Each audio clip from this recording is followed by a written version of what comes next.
Diagri en Barcelona, la blessure de Dani Olmo et le retour de Frenkie de Jong. Salut à tous les passionnés de football. J'espère que vous commencez bien cette semaine.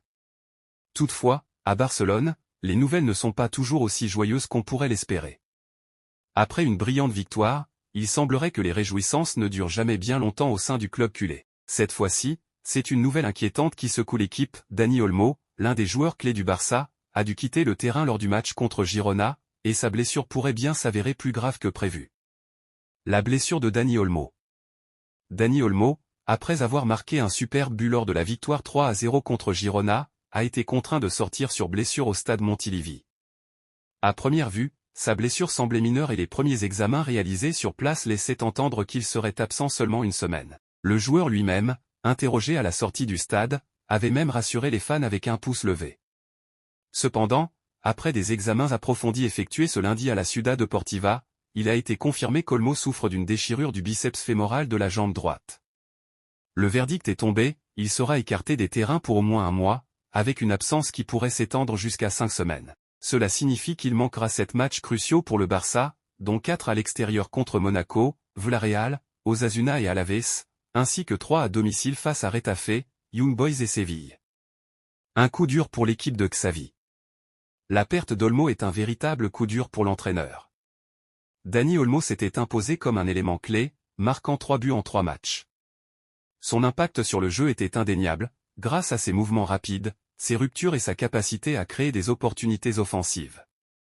Sa technique pour éliminer ses adversaires faisait de lui un atout précieux. Sa blessure laisse un vide difficile à combler. Qui pour remplacer Dani Olmo?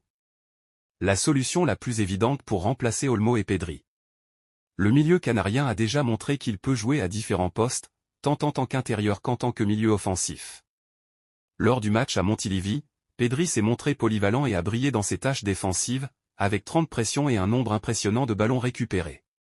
Néanmoins, il pourrait être judicieux de le maintenir dans une position plus reculée, où sa capacité à organiser le jeu et son impact défensif sont essentiels. Si Pedri reste au milieu, une autre option pourrait être Fermin Lopez, qui est en bonne voie de récupération après sa propre blessure. Il pourrait être disponible pour le match contre Monaco ou, plus probablement, contre Villarreal. Une autre possibilité serait Pablo Torre, qui a impressionné en pré-saison et présente des caractéristiques similaires à Olmo, bien qu'à un niveau inférieur. Le retour tant attendu de Frenkie de Jong.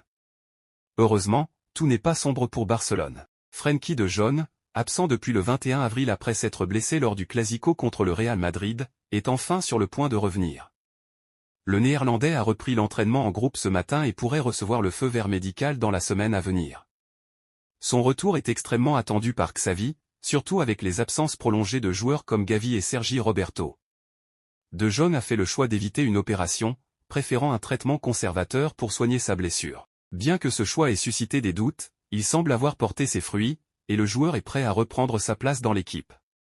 Son retour pourrait coïncider avec les matchs contre Retafe ou Osasuna, et il est pressenti pour jouer un rôle important dans la suite de la saison.